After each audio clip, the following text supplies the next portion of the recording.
ভালোবাসার জন্যই তো বিয়ে করে, তাই না? সঠিক বলেছেন। একটা বিয়ে করলে যদি এত ভালোবাসা পাওয়া যায়, তাহলে 4টা বিয়ে করলে তো আমি আরো অনেক বেশি সুখী থাকবো, তাই না? নতুন নতুন।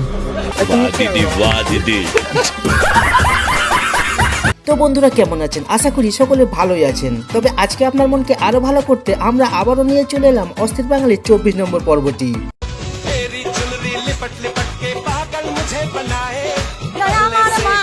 তবে এই ভিডিও শেষ পর্যন্ত দেখলে আমি 100% গ্যারান্টি দিয়ে বলতে পারি আজ আপনি না হেসে থাকতেই পারবেন না।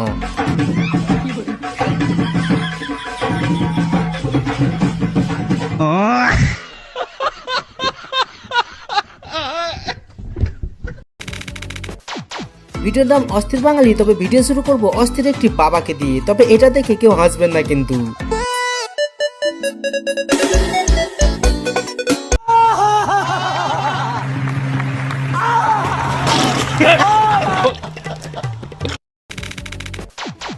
অস্থির বাবাকে তো দেখলেন, এবার দেখাবো অস্থির একটি বুদ্ধিমানকে। তবে এটা শিখে রাখলে আমি 100% গ্যারান্টি দিতে পারি প্রত্যেকের এটা কাজে লাগবে।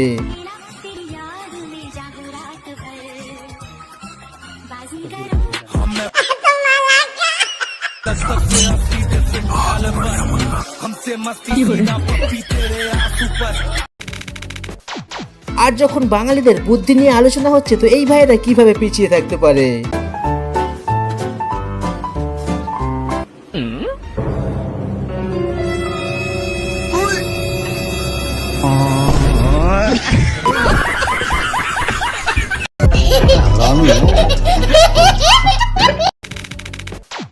তবে এদের বুদ্ধি দেখে যদি আপনাদের একটু হাসি না পায়, তো এখন এই ভাইয়ের কাণ্ড দেখে যদি আপনার একটু হাসি পায়, তো এই ভিডিওতে লাইক দিতে হবে কিন্তু।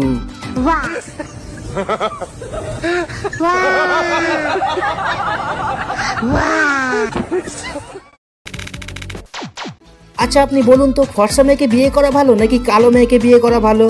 আর যদি আপনার এর উত্তর জানা না থাকে, তো আপনি এই কাকুর থেকে শুনে নিতে পারেন কিন্তু। ফর্সা মেয়েকে বিয়ে করা উচিত না কালো মেয়েকে বিয়ে করা উচিত? অবশ্যই কালো মেয়ে বিয়ে করা উচিত। কেন? একটা কথা মাথায় রাখবি, যেই বাড়ি যত সুন্দর সেই বাড়ির গেট তত বড়।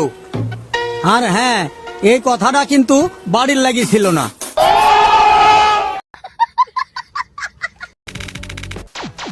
আর এখানে হাজবেন্ড না থাকায় বৌদি তার বয়ফ্রেন্ডকে ডেকে নেয় তার ঘরের মধ্যে।